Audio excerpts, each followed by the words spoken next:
हम्म। किसी को fear feel हो रहा है, किसी को फियर के अपोजिट फील हो रहा है। ठीक है, देखिए, पहले पहले क्वेश्चन का आंसर देते हैं फियर का। हमारा जो अनकॉन्शियस माइंड है उसमें तरह तरह के इम्प्रेशंस भरे हुए हैं, और ये इम्प्रेशंस सिर्फ इस लाइफ के नहीं हैं। आप जितने जन्म भी आपने लिया है, आपके हज़ारों लाइफ, उसमें जितने सारे ट्रॉमास, जितने सारे एक्सपीरियंसेस आपने किए हैं, वो सब कहीं ना कहीं अभी भी संचित है, अभी भी एक्यूमुलेटेड है, और वो स्टोर्ड है आपके अनकॉन्शियस माइंड में। जब आप मेडिटेशन करते हैं तो आप इन इम्प्रेशंस को रिलीज़ करते हैं। ये जितने भी संस्कार कहते हैं इसको हम योगिक पद्धति में, संस्कार। तो ये जितने भी इम्प्रेशंस हैं, जितने भी संस्कार हैं, ये बाहर आते हैं। जैसे जैसे हम ध्यान की गहराइयों में उतरते हैं, वैसे वैसे ये सारे संस्कार हमसे बाहर निकलते हैं, हमारे अनकॉन्शियस से बाहर निकल के हमारे कॉन्शियस पे आते हैं। और इसीलिए हम तरह तरह के फीलिंग्स फील करते हैं। कुछ लोग डर फील करते हैं, कुछ लोगों को अचानक काम भावना बहुत ज़्यादा बढ़ जाती है कुछ लोगों में। कुछ लोग बहुत ज़्यादा गुस्सा महसूस करते हैं, कुछ लोग बहुत सारे तरह तरह के वैराइटीज़ ऑफ इमोशंस फील करते हैं। जैसा भी जो भी था उनके अनकॉन्शियस के डीप में, वो सब बाहर आ जाता है, कॉन्शियस प्लेन पे आ जाता है। और यही हमें चाहिए, रियलिटी में यही हमें चाहिए कि अनकॉन्शियस में जितना भी कचरा भरा है सब बाहर आ जाए, ताकि हमारा माइंड खाली हो जाए, ताकि हम अपने कर्म से मुक्त हो जाएं। क्योंकि ये सारे फियर्स, ये सारे इमोशंस, यही हमारे अनकॉन्शियस एक्शन को कंट्रोल करते हैं। हमारा सारा एक्शन कॉन्शियस नहीं होता है। जो भी हम कर्म करते हैं उनमें से 90% कर्म जो है वो अनकॉन्शियसली हम करते हैं, और वो सारे अनकॉन्शियस एक्शंस को यही इम्प्रेशंस कंट्रोल करते हैं। यही हमारी डेस्टिनी बनती है। एक फेमस साइकोलॉजिस्ट कार्ल जंग ने कहा था कि जिसे इंसान डेस्टिनी कहता है वो और कुछ नहीं, उनके अनकॉन्शियस के इम्प्रेशंस हैं। तो योगा का एक लक्ष्य है इस इन इम्प्रेशंस को बाहर निकाल के फेंक देना, ताकि आपको ये कंट्रोल ना करे, ताकि आप अपनी डेस्टिनी अपने हाथ में ले लें। तो इवन अगर आपको ये फियर फील होता है, बहुत अच्छी चीज़ है, दैट मीन्स कि आप प्रोग्रेस कर रहे हैं। करना क्या है यहाँ पे, बस इसको विटनेस करना है, बस इस साक्षी बन के इसको ऑब्जर्व करना है। फियर आ रहा है, ऑब्जर्व करें। गुस्सा आ रहा है, ऑब्जर्व करें। जो भी आ रहा है बस उसको ऑब्जर्व करना है। लेट्स से आप ध्यान कर रहे हैं, आप जाप कर रहे हैं, ओम नमः शिवाय पे आपका ध्यान है, और आप शिव की इमेज के बारे में सोच रहे हैं, और आपके मन में अचानक डर उत्पन्न हुआ। तो अपने ध्यान को, अपने अवेयरनेस को शिव से हटा के उस डर पे लेके जाएं, और उस डर को विटनेस करें, उसे साक्षी भाव से देखें। तब तक देखें जब तक वो डर आपको बॉदर करना खत्म कर दे, बंद कर दे, बॉदर करना, डिस्टर्ब करना बंद कर दे। तब तक उस डर को आपको देखते रहना है, फिटनेस करना है, और फिर आप देखेंगे कि वो डर खत्म हो जाएगा। इसी तरह से जो भी इमोशंस निकलते हैं बाहर, चाहे वो डर हो या डर के अपोजिट हो, सबको विटनेस करना है, और तब तक जब तक वो आपको डिस्टर्ब करना बंद ना कर दें। और फिर ग्रेजुअली अपने ध्यान को वापस मेडिटेशन पे ले आएं, उस जाप पे, या जो भी पार्टिकुलर मेडिटेशन आप करते हो। तो ये पहले क्वेश्चन का आंसर था। होपफुली क्लियर हो गया होगा। क्लियर। श्रेयस, श्रेयस भाई, क्या मैं बोल सकता हूँ? हाँ ना। मैं कह रहा था कि इसी क्वेश्चन को थोड़ा सा अलग डायरेक्शन दे रहा हूँ कि आपने बोला ना पुराने जन्म या पिछले जन्मों का जो भी संस्कार होता है, तो जो पिछले जन्म के जो संस्कार है वो मन तो मर गया ना, मतलब वो मन तो मिट्टी में मिल गया। अभी वो संस्कार कैसे हमारे इस जन्म में रहे? आई थिंक आप समझ गए क्वेश्चन। अनुज, आपकी बैकग्राउंड वॉइस बहुत ज़्यादा थी। क्या आप कहीं और आके एक बार क्वेश्चन रिपीट कर सकते हैं?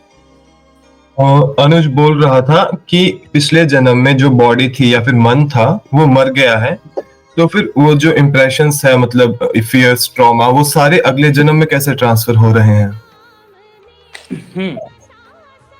सारा शरीर। तो यहाँ पे हमें पता चलता है कि आप लोग बेसिक नहीं समझ रहे हैं अभी तक। जब हमारा शरीर मरता है तो बस शरीर मरता है, मन नहीं मरता। मन पास ऑन हो जाता है। मन अंतःकरण का हिस्सा होता है। अंतःकरण अर्थात मन, बुद्धि और अहंकार। तो ये पास ऑन हो जाता है दूसरे शरीर में जिसमें भी हम जन्म लेते हैं। अगर मन मर जाता तो फिर आप मुक्त हो जाते। मुक्ति का यही अर्थ है ना, चित्त वृत्ति निरोध, चित्त का खत्म हो जाना, मन के वृत्तियों का अंत। जिस समय मन खत्म हो जाता आप मुक्त हो जाते, लेकिन आप मुक्त नहीं हो रहे हैं, आप नेक्स्ट लाइफ में रीइंकार्नेट हो रहे हैं। दैट मीन्स कि मन जीवित है। यहाँ पे कुछ लोगों का क्वेश्चन होता है, जो बहुत ज़्यादा स्केप्टिक होते हैं कि मेमोरीज जो हैं, इम्प्रेशंस जो हैं, संस्कार जो हैं, वो तो ब्रेन में एक्यूमुलेट होता है ना, वो ब्रेन के साथ ख़त्म हो जाना चाहिए। क्योंकि जब हम शरीर को जला देते हैं तो उसके साथ ब्रेन जल जाता है। तो मेमोरीज पास ऑन कैसे होगा? मेमोरीज तो ब्रेन के साथ ख़त्म हो गया। एक्चुअली मेमोरीज ब्रेन में स्टोर नहीं होता है। ये एक पॉपुलर मिसकंसेप्शन है। मेडिकल साइंस भी अभी तक ये नहीं समझ पा रहा है कि मेमोरीज आखिर स्टोर कहाँ होता है। बहुत सारे एक्सपेरिमेंट हैं। जैसे रिसेंटली एक एक्सपेरिमेंट हुआ था 2018 में। एक तरह का कीड़ा होता है, उसको हैमर हेड वॉर्म कहते हैं। उसका सिर हैमर की तरह होता है। तो वो फैसिनेटिंग है क्योंकि उसमें रीजनरेटिव एबिलिटीज़ होती है। उसे अगर उसका किसी अंग को काट दें तो वो उसको वापस रीजनरेट कर लेता है। तो साइंटिस्ट ने क्या किया, जो रिसर्चर्स थे, उन्होंने उसका सिर काट दिया, उस कीड़े का। और उस कीड़े ने अपने बॉडी से, अपने सिर कटे हुए बॉडी से एक दूसरा सिर उगा लिया और अपने सिर से एक दूसरा बॉडी बना लिया। और दोनों में मेमोरीज इंटैक्ट थे। मतलब उसने जो ब्रेन क्रिएट किया अपना, उस ब्रेन में वही सारे मेमोरीज थे जो पहले थे। समझ रहे हैं आप? दैट मीन्स कि मेमोरीज कहीं और स्टोर हो रहा है, ब्रेन में नहीं हो रहा। एक और एक्सपेरिमेंट था बहुत पुराना, जिससे ये मेमोरीज पे ही किया गया था, साइकोलॉजिकल एक्सपेरिमेंट। तो ये जानने के लिए कि ब्रेन के आखिर किस हिस्से में मेमोरी स्टोर होता है, साइंटिस्ट ने क्या किया, रिसर्चर्स ने, कि चूहे के अलग अलग ब्रेन पार्ट्स को डिसेबल करना शुरू किया एक एक करके। कि अगर सर्टन पार्ट में मेमोरी स्टोर होता है तो अगर हम एक एक करके सारे पार्ट को डिसेबल करेंगे तो एक समय आएगा जब चूहा अपने सारे मेमोरीज को खो देगा। तो वो कौन सा पार्ट होगा जब चूहा अपने सारे मेमोरीज को खो देगा? तो हम कंक्लूजन पे पहुंचेंगे कि इसी पार्ट में मेमोरी स्टोर होती है। बट वो एक एक करके सारे पार्ट को डिसेबल करते रहे, बट चूहे ने अपनी मेमोरी नहीं खोई। तो वो लोग इस कंक्लूजन पे पहुंच गए, जो कि गलत कंक्लूजन था, कि मेमोरी ओवरऑल ब्रेन के सारे हिस्से में होता है। बट ये बहुत ही ज़्यादा गलत कंक्लूजन है। रियलिटी ये है कि मेमोरी का ब्रेन से कोई ताल्लुकात नहीं है। मेमोरी एक अलग चीज़ है। मेमोरी मन में स्टोर होता है और माइंड ब्रेन से सेपरेट है। उसकी आइडेंटिटी माइंड की, वो ब्रेन से अलग है, पृथक है। मेमोरीज को आप ब्रेन में कैद नहीं कर सकते, ब्रेन तक सीमित नहीं कर सकते, क्योंकि मेमोरीज ही तो शरीर बनाती है। आपको नहीं पता, बट माइंड और बॉडी एक्चुअली एक ही है। साइकोलॉजी में इसको साइकोसोमैटिक कहते हैं, psychosoma. That means unity of mind and body. और मेमोरीज ही शरीर भी बनाती है। आपका शरीर और कुछ नहीं है, एक्यूमुलेशन ऑफ मेमोरीज है। ये मेमोरीज आपकी इवोल्यूशनरी पास्ट के हैं। इनफैक्ट आप सांस जो ले रहे हैं, सांस लेना आपने कभी सीखा नहीं। जब आप जन्म लेते हैं तभी से आप सांस लेना शुरू कर देते हैं। सांस लेने की यादें कहाँ से थी शरीर में? शरीर को सांस लेना किसने सिखाया? ये मेमोरीज थी उसकी इवोल्यूशनरी पास्ट की। बच्चे को किसने सिखाया रोना? ये मेमोरीज थी उसकी इवोल्यूशनरी पास्ट की। तो हमारा शरीर एक्चुअली और कुछ नहीं है, एक्यूमुलेशन ऑफ मेमोरीज है। और बहुत सारे तरह के मेमोरीज होते हैं, इसमें हम डीप में नहीं जाएंगे। But to answer your question, memory शरीर तक सीमित नहीं है। मेमोरी ही शरीर बनाता है। इनफैक्ट मेमोरी ही आपके कर्म को तय करता है। मेमोरी बहुत ज़्यादा कॉम्प्लिकेटेड है और इंडिपेंडेंट आइडेंटिटी है अपने आप में।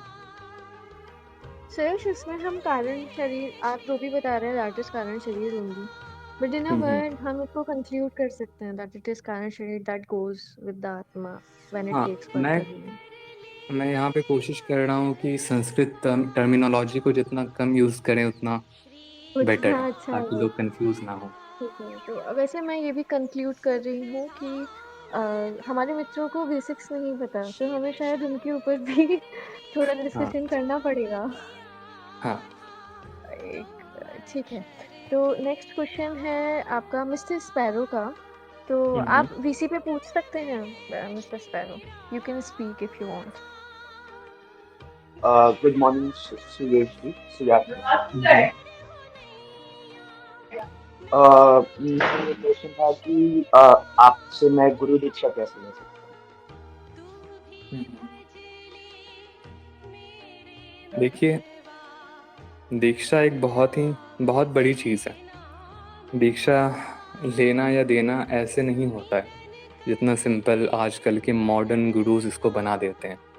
मैसिव दीक्षा, ऑनलाइन दीक्षा, हजारों लोगों को एक साथ दीक्षा, वो नहीं होता है। दीक्षा बहुत ही सीक्रेट प्रोसेस है। दीक्षा हमारे तंत्र में कहा गया है, मैं किसी और संप्रदाय को उतना महत्व नहीं देता जितना मैं तंत्रों को देता हूँ, और तंत्र में ही दीक्षा बहुत ज़्यादा इम्पोर्टेंट है। तंत्र में कहा गया है कि अगर गुरु या शिष्य, अगर गुरु कॉशियस नहीं रहते हैं कि वो किसको दीक्षा दे रहे हैं, अगर गुरु हर तरह से शिष्य को नहीं परखते हैं दीक्षा देने से पहले, तो उन्हें कर्ज लगता है। कर्ज सिर्फ भगवान नहीं देते, जितनी पीढ़ी हैं गुरु के उनसे पहले वो सब देते हैं। इसका एक कारण है, जब हम किसी को दीक्षित करते हैं ना, तो हमारा जो ट्रेडिशन है, ये गुरु शिष्य का परंपरा, ये आदिनाथ भगवान शिव से आ रहा है। ये जितने भी गुरु थे वो अभी भी जीवित हैं सटल फॉर्म में, और वो सारे गुरु आपके अंदर चले जाते हैं। अगर मैं आपको दीक्षित करूं तो वो सारे गुरु आपके अंदर चले जाएंगे और वो आपके माध्यम से इस संसार में जिएंगे। तो सपोज करो अगर मैं उन्हें इनिशिएट कर देता हूँ जो वर्दी नहीं है, जो योग्य नहीं है, तो उन सारे गुरु का कर्ज मुझे लगेगा कि मैंने कॉशियसनेस मेंटेन नहीं की, मैं केयरफुल नहीं रहा दीक्षित करते समय। तो ये सारी चीज़ें देख के एक गुरु को इनिशिएट करना होता था शिष्य को। इवन अगर गुरु को शिष्य पसंद है तब भी वो उन्हें इनिशिएट नहीं करते थे, उन्हें कड़ी परीक्षा से गुजारते थे। बहुत ज़्यादा सीवियर टेस्ट था।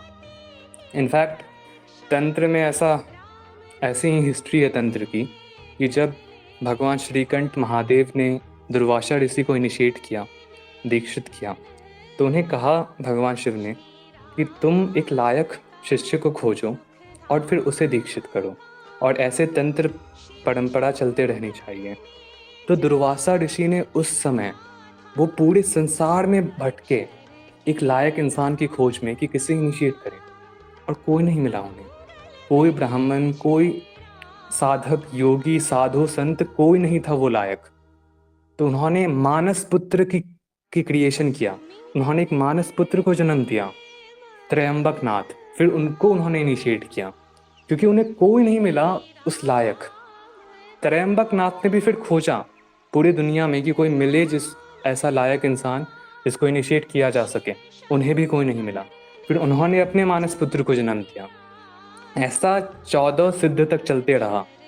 उसके बाद लोगों ने फिर इनिशिएट करना शुरू किया अपने पुत्रों को, फिर धीरे धीरे अलग अलग लोगों को।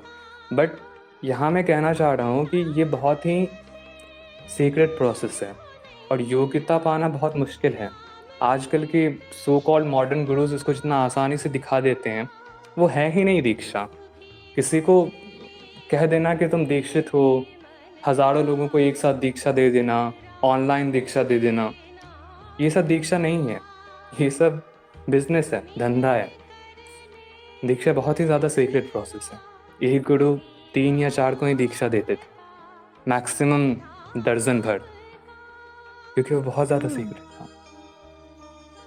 इसका मतलब हमें पहले खुद को लायक बनाना होगा कि गुरु आए, हाँ, हमें ढूंढे और और आप हम दीक्षित करें। दीक्षा की फिक्र मत करें, बस अपने आप को लायक बनाएं। त्रयंबकनाथ खुद आपको आके दीक्षित कर देंगे, महादेव खुद दीक्षित कर देंगे आपको। तो focus Suyash mimic please type it down. तो सुरेश, इसमें क्वेश्चन ये भी उठता है कि हम अपने आप को लायक किस प्रकार बनाएं। तो एक बहुत ब्रीफ कर दीजिए, इन वेरी शॉर्ट, लाइक लायक होने का मतलब क्या है? लायक होने का मतलब है कंप्लीट सरेंडर कर देना, कंप्लीट सरेंडर कर देना खुद को डेस्टिनी के टूवर्ड्स, एक योग्य पात्र बन जाना, एक पपेट बन जाना जो पूरी तरह से शिव के कंट्रोल में है। वहाँ पे उसकी ईगो का कोई इंटरफेरेंस नहीं होना चाहिए। वो पूरी तरीके से अपने आइडेंटिटी को गुरु को समर्पित कर देता है, एक लायक डिसाइपल। और गुरु होने की भी आवश्यकता नहीं है, वो शिव को समर्पित कर देता है अपने पूरी आइडेंटिटी को। उसकी कोई इच्छा नहीं रह जाती है। वो मुक्त होने के लिए गुरु के पास जाता है, बट अगर गुरु कह देगा कि मैं तुम्हें मुक्त नहीं करूँगा अगले 100 जन्मों तक, तो वो खुशी खुशी एक्सेप्ट कर लेगा। ये होता है लायकपन। वो कंप्लीट सरेंडर के भाव में जीता है। उसमें कोई भी अपना सेल्फ सेंटर्ड भाव नहीं होता है, कोई ईगो नहीं होता है उसमें। वो होता है योग्यता, कंप्लीट सरेंडर। जब आप में ये आ जाएगा तब आपको खुद महादेव आके इनिशिएट कर देंगे। ठीक है, तो रितेश जी का एक क्वेश्चन है। Ritesh ji, can you speak it on, क्या वो है अभी वीसी में? हाँ है। Can you speak it on VC? अच्छा, आप बोल नहीं पाएंगे तो सुरेश आप इनका मैसेज पढ़ लीजिए। 3 प्रश्न हैं इनके। भैया इनका मैंने अपना मार्क, रितेश सिंह का मैं पढ़ देती हूँ। प्रश्न 1 है, भैया मैंने अपना मार्ग अष्टांग योग चुना है। मैंने अष्टांग योग पर कई सारी कमेंट्रीज पढ़ी, पर किसी में भी वो गूढ़ अर्थ नहीं मिला जो स्वामी अड़गड़ानंद जी ने बताया है। और उनकी कमेंट्री कुछ आदि शंकराचार्य से मिलती है, जो उन्होंने अपरोक्ष अनुभूति में राजयोग के लिए बताई है। तो अब मैं क्या करूं? क्या सही है? कुछ समझ नहीं आ रहा। ये प्रश्न एक था, मैं लास्ट में इसको प्रिंट करा है मैंने। सेकंड प्रश्न है, समाधि क्या है? बौद्ध धर्म में इसे शून्यवाद कहा गया है, पर अद्वैत में ऐसा कहा है कि शून्यवाद के आगे जाना है, हमें ब्रह्मवृत्ति बनानी है। तो सच क्या है? थर्ड क्वेश्चन है, फेथ बड़ा अजीब शब्द है। कोई इसी शब्द के कारण कई लोगों की जाने लेता है, तो कोई लोगों की सेवा करता है ये सोच के कि ईश्वर की सेवा हो रही है। कोई कहता भरोसा अंधा ही होता है, तो कोई कहता अंधा भरोसा पागलपन है। तो क्या ये शब्द, क्या है इस शब्द का मतलब? Faith basically he is asking. ये 3 क्वेश्चंस हैं। तो पहले क्वेश्चन से शुरू करते हैं। अष्टांग योग का मार्ग सबसे पहले कहा जाता है कि महर्षि पतंजलि ने दिया था, पतंजलि योगा सूत्र में। उनका जो मार्ग था वो कम्प्लीटली फिजिकल था। वो इंटरनल से ज़्यादा एक्सटर्नल पे एम्फेसिस देते थे महर्षि पतंजलि, कि अगर प्राणायाम आपको करना है तो it is about 4 second breath लो, 12 सेकंड रोको, 8 सेकंड छोड़ो। तो इट वाज अबाउट फिजिकल। जितने भी एक्सटर्नल प्रोसेस होते हैं उन पे ज़्यादा एम्फेसिस दिया गया था। समय के साथ साथ अष्टांग योग में बहुत सारे मॉडिफिकेशन हुए। जितने भी अलग अलग संप्रदाय थे उन्होंने अपने अनुकूल अष्टांग योग को बदला, मॉडिफाई किया। हाँ, उसका क्रक्स सेम था, उसका जो मेन गुण था वो सेम था। अब जैसे तंत्र है, तंत्र में भी अष्टांग योग है, बट वो बहुत डिफरेंट है। उसमें इंटरनल पे अधिक फोकस दिया गया है। तंत्र के अनुसार आसन में रहना, आसन जो 3rd स्टेप है अष्टांग योग का, आसन में रहना मतलब अपने आप को ब्रेथ के सेंटर्स पे फिक्स कर देना, मतलब इन ब्रेथ और आउट ब्रेथ, इनहेलेशन और एक्सहेलेशन के बीच वाला जो पॉइंट है उस पे अपने ध्यान को स्थिर कर देना, वो आसन है उनके अनुकूल। प्राणायाम है इस पे फोकस किए रहना ब्रेथ लेते और इनहेलेशन और एक्सहेलेशन के समय, एंड सो ऑन। तो जो अष्टांग योग है तंत्र का, वो इंटरनल पे अधिक फोकस करता है। इसी तरीके से अद्वैत वेदांत में अष्टांग योग बिल्कुल अलग है। आदि शंकराचार्य ने सब कुछ को ब्रह्म से जोड़ दिया है कि उन्होंने तो साफ कहा था कि आप हजारों प्राणायाम कर लें, हजारों जाप कर लें, करोड़ों जाप कर लें, बट आपको तब तक मुक्ति प्राप्त नहीं होगी जब तक आप ज्ञान प्राप्त नहीं करते हैं। तो उनके अनुकूल, उनके अकॉर्डिंग ज्ञान योग ही सुपीरियर है, तो उन्होंने अष्टांग योग को ज्ञान योग से जोड़ दिया था। उन्होंने हर चीज़ का एक सटल मीनिंग बताया कि इसका सूक्ष्म मीनिंग ये है, इसका मीनिंग ये है। मूल बंध का मीनिंग है कि अपने आप को उस मूल से बांध लो, वो मूल है ब्रह्मा, उस ब्रह्मा से खुद को बांध दो। तो ये सारी चीज़ें आदि शंकराचार्य ने बताया था। हालांकि योग पद्धति में हम मूल बंध एक क्रिया को कहते हैं, उन्होंने कहा कि मूल बंध है मेंटली अपने आप को ब्रह्मा से बांध लेना। तो डिपेंड करता है, फिर अगेन यहाँ पे बात आ जाता है कि आप किस पाथ को फॉलो कर रहे हैं, किस संप्रदाय को आप फॉलो कर रहे हैं, आपको उसके अनुकूल चलना होगा। कुछ लोग यहाँ पे कहेंगे अगेन कि संप्रदाय से मेरा कोई रिश्ता नहीं है, मैं एक सीकर हूँ, बिलीवर नहीं हूँ, तो वो लोग घूमते रहेंगे, नाचते रहेंगे, वो कहीं नहीं पहुँचेंगे। सीकिंग से आप सिर्फ एक इंटेलेक्चुअल नॉलेज कलेक्ट करते हैं जो ख़त्म हो जाता है, अगले जन्म में आप भूल ही जाएंगे। हाँ, वो कहीं आपके अनकॉन्शियस में रहेगा बट आप भूल जाएंगे। पिछले जन्म में आपने क्या क्या किया था आप सब भूल चुके हैं। तो इंटेलेक्चुअल नॉलेज सीख करना is a very inefficient process, बहुत इनएफिशिएंट है। इससे अच्छा एक संप्रदाय को पकड़ो, एक पाथ को पकड़ो, उसके अंत तक जाने का प्रयास करो, प्रैक्टिस करो उसको, क्योंकि प्रैक्टिस जो आप कर रहे हैं ना वो आपके साथ रहेगी। भगवान ने गीता में भी बताया है कि जब आप कोई प्रैक्टिस करते हैं स्पिरिचुअल प्रैक्टिस, तो उसका नाश नहीं होता है, वो प्रैक्टिस आपको अगले जन्म में भी मिलेगी और आप वहीं से शुरू करेंगे जहाँ से आपने पिछले जन्म में ख़त्म किया था। तो मैं यहाँ पे कहूँगा अलग अलग पाथ हैं, अलग अलग अष्टांग योग हैं हर पाथ में। जब मैंने अष्टांग योग पे वीडियो बनाया था यूट्यूब पे, तो मुझे बहुत लोग कमेंट कर रहे थे कि तुम्हें कुछ नहीं पता अष्टांग योग के बारे में, ये नहीं होता है, ये होता है। तो वो अलग अलग संप्रदाय के थे, उनका अलग अलग मत था अष्टांग योग को लेके, और हर एक संप्रदाय वाले समझते हैं कि मेरा ही सही है, क्योंकि उन्होंने दूसरे का पढ़ा ही नहीं है। तो इसको छोड़िए कि क्या सही है क्या गलत, आपको जो सही लग रहा है, आपको जो संप्रदाय सही लग रहा है, उसे फॉलो करें और उसके अंत तक जाएं। ठीक है, नेक्स्ट क्वेश्चन पे आते हैं। समाधि क्या है?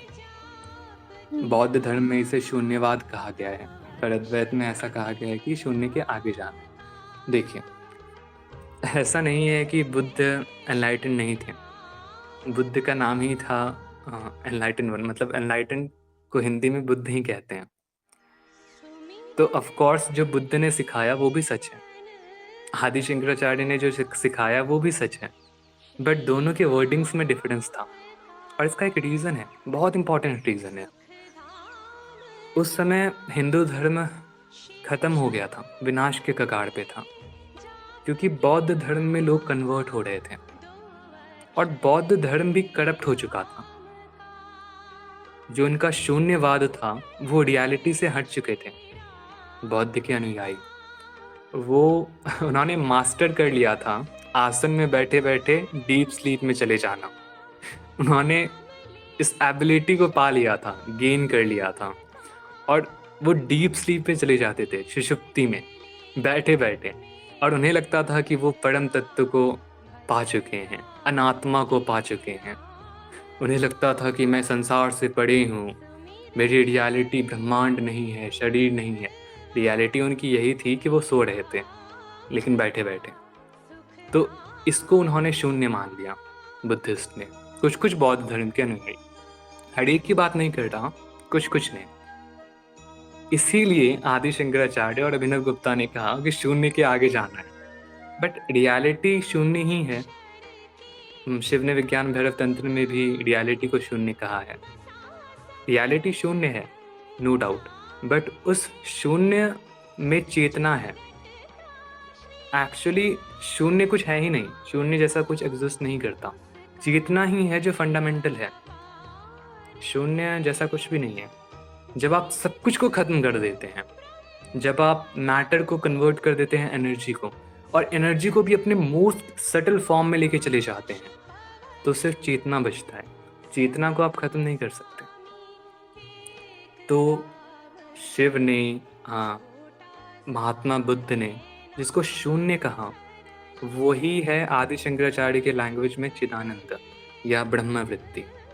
दोनों एक ही चीज़ है। आदि शंकराचार्य यहाँ पे कह रहे हैं कि आप डीप स्लीप में जाके खुद को एनलाइटन मत समझो। कुछ लोग जो डीप स्लीप में चले जाते हैं और अपने आप को एनलाइटन समझते हैं, वो नहीं करना है, वो बहुत ही गड़बड़ है। ये तो जड़ हो जाना है। पत्थर भी तब तो एनलाइटेंड है, क्योंकि पत्थर की मूर्ति भी नहीं हिलती है। अगर सिर्फ बैठे रहना 5-6 घंटा आसन में बिना हिले, अगर वही एनलाइटनमेंट है, तो इसका मतलब पेड़ पौधे भी एनलाइटेंड हैं। वो नहीं है। आदि शंकराचार्य ने कहा कि रियल एनलाइटनमेंट मतलब होता है जब आपको संसार में भी ब्रह्म तत्व दिखे, जब आपको हर एक एक्शन में वो चिदानंद दिखे। यही अभिनव गुप्त ने भी कहा था, यही शिव ने भी सिखाया था। जगत आनंद है एनलाइटनमेंट। एनलाइटनमेंट मतलब ये नहीं कि बस आप बैठे बैठे ध्यान में या किसी पार्टिकुलर स्टेट में चले गए आंख बंद करके, और वहीं आपने परम आनंद को छुआ। लेकिन जब आप संसार में आए, संसार के कर्म जब आपने किया, तो वहाँ पे आपको परमानंद नहीं मिला। ये एनलाइटनमेंट नहीं है। अगर आपको संसार का कर्म बोरिंग लगता है, संसार का कर्म आपको दुखदायक लगता है, कष्टदायक लगता है, अभी भी आप एनलाइटनमेंट से बहुत दूर हैं। यही आदि शंकराचार्य सिखा रहे हैं कि शून्य में जाके, ध्यान में बैठे बैठे डीप स्लीप में जाके सेटिस्फाई मत हो जाओ। ब्रह्मवृत्ति में रहो। ब्रह्मवृत्ति मतलब सर्वम खालविदम ब्रह्मा। इस संसार के हर एक्शन में ब्रह्म को देखो, हर चीज़ में ब्रह्म को देखो, जीते जी ब्रह्म में विलीन रहो, सब कर्म करते हुए ब्रह्म में विलीन रहो। वो रियलिटी है, वो एनलाइटनमेंट है, और वो तुम्हारा लक्ष्य है। आई थिंक ये भी क्लियर